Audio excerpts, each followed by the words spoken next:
I'm here with top Las Vegas DUI defense lawyer Michael Becker.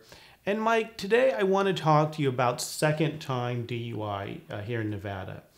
Now, basically, if somebody has a prior DUI within the last 7 years and they get another DUI, then it's a second offense, right?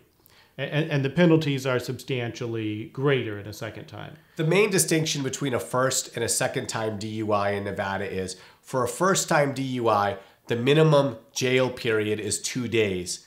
Yet often we're able to negotiate credit for the 2 days without actually having to serve that time. For a second time DUI, the minimum jail time is 10 days.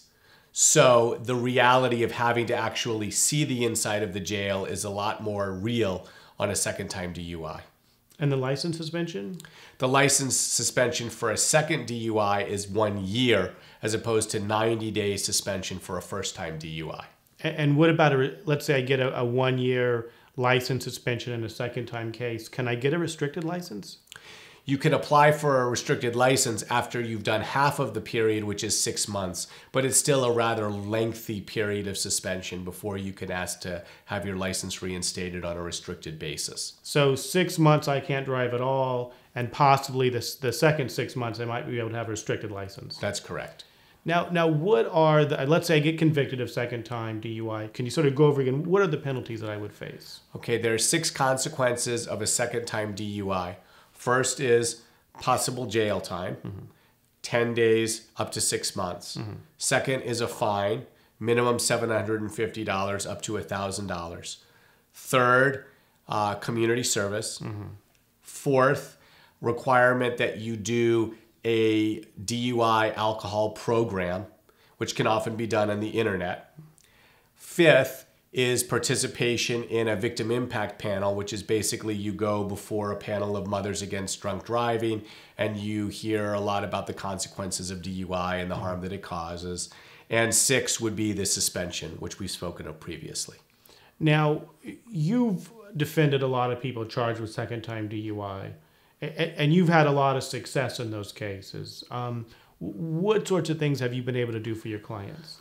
Well, if the blood alcohol level is not very high, often we can negotiate those charges down to lesser charges, such as reckless driving, which is not a DUI.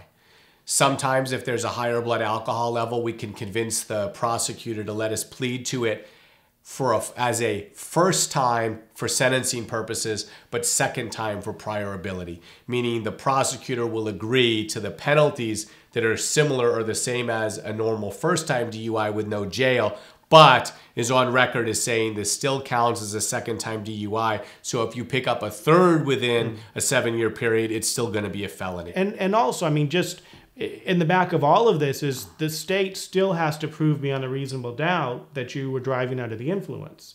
So even in a second time, if there's problems with the evidence, you might be able to get the case dismissed. That is true.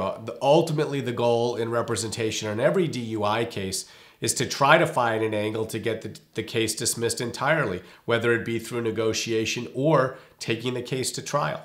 And I guess the take home from our viewers is that a lot of times they're very rattled if they get a second time DUI, and they're very traumatized by the prospect of what might happen. But with a good DUI defense lawyer, it may well still be possible to get the charges reduced or even dismissed. That's correct. I'm DUI defense attorney Michael Becker with the Las Vegas Defense Group. If you've been charged with a DUI in Las Vegas or anywhere throughout the state of Nevada, call us at 702-DEFENSE and let's see what we can do to get your charges reduced or dismissed.